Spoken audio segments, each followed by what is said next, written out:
Today, the greatest risk of global catastrophe doesn't look like this. Instead, it looks like this. If anything kills over 10 million people in the next few decades, it's most likely to be a highly infectious virus rather than a war. Not missiles, but microbes. Now, part of the reason for this is that we have invested a huge amount in nuclear deterrence, but we've actually invested very little in a system to stop an epidemic. We're not ready for the next epidemic. Let's look at Ebola. I'm sure all of you read about it in the newspaper. Lots of tough challenges. I followed it carefully through the case analysis tools we use to track polio eradication.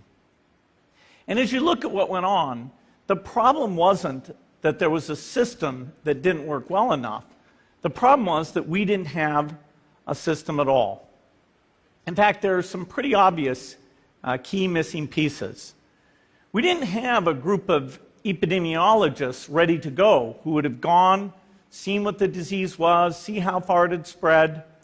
The case reports came in on paper. It was very delayed before they were put online, and they were extremely inaccurate. We didn't have a medical team ready to go. We didn't have a way of preparing people.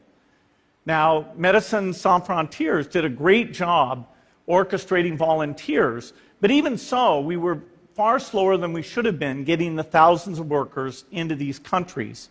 And a large epidemic would require us to have hundreds of thousands of workers. There was no one there to look at treatment approaches, no one to look at the diagnostics, no one to figure out what tools should be used. As an example, we could have taken the blood of survivors, processed it, and put that plasma back in people to protect them. But that was never tried. So there was a lot that was missing, and these things are really a global failure. The WHO is funded to monitor epidemics, but not to do these things I talked about. Now, in the movies, it's quite different. There's a group of handsome epidemiologists ready to go. They move in, they save the day, but that's just pure Hollywood.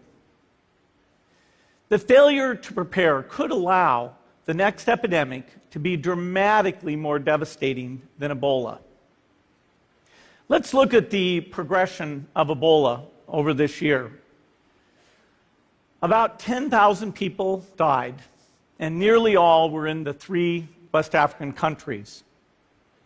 There's 3 reasons why it didn't spread more. The first is there was a lot of heroic work by the health workers. They found the people and they prevented more infections. The second is the nature of the virus. Ebola does not spread through the air. And by the time you're contagious, most people are so sick that they're bedridden. Third, it didn't get into many urban areas, and that was just luck. If it had gotten into a lot more urban areas, the case numbers would have been much larger. So next time, we might not be so lucky. You can have a virus where people feel well enough while they're infectious that they get on a plane or they go to a market. The source of the virus could be a natural epidemic like Ebola, or it could be bioterrorism. And so there are things that would literally make things 1,000 times worse. In fact, let's look at a model of a virus spread through the air like the Spanish flu back in 1918. So here's what would happen. It would spread throughout the world very, very quickly. And you can see there's over 30 million people die from that epidemic. So this is a serious problem. We should be concerned. But in fact, we can build a really good response system. We have the benefits of all the science and technology that we talk about here. We've got cell phones to get information from the public and get information out to them. We have satellite maps where we can see where people are and where they're moving.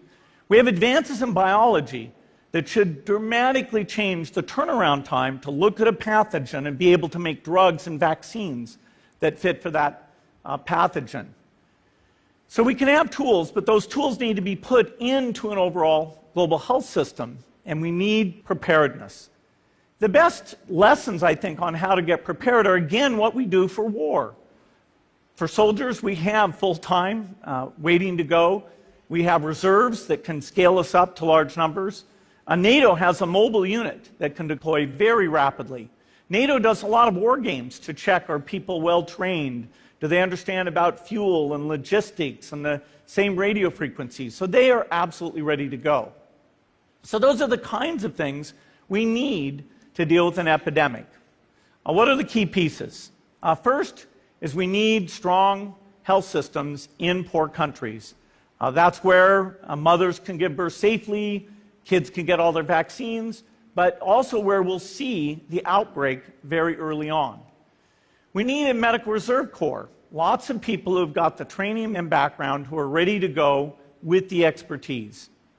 And then we need to pair those medical people with the military, taking advantage of the military's ability to move fast, do logistics, and secure areas.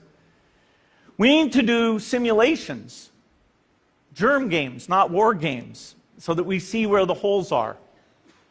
The last time a germ game was done in the United States was back in 2001, and it didn't go so well. So far, the score is germs 1, people 0. Finally, we need lots of advanced R&D in areas of vaccines and diagnostics. There are some big breakthroughs, like adeno-associated virus, that could work very, very quickly. Now, I don't have an exact budget for what this would cost, but I'm quite sure it's very modest compared to the potential harm. The World Bank estimates that if we have a worldwide flu epidemic, global wealth will go down by over $3 trillion, and we'd have millions and millions of deaths. These investments offer significant benefits beyond just being ready for the epidemic. The primary health care, the R&D, those things would reduce global health equity and make the world more just as well as more safe. So I think this should absolutely be a priority. There's no need to panic. We don't have to hoard cans of spaghetti or go down into the basement. But we need to get going because time is not on our side. In fact, if there's one positive thing that can come out of the Ebola epidemic, it's that it can serve as an early warning, a wake-up call to get ready. If we start now, we can be ready for the next epidemic. Thank you.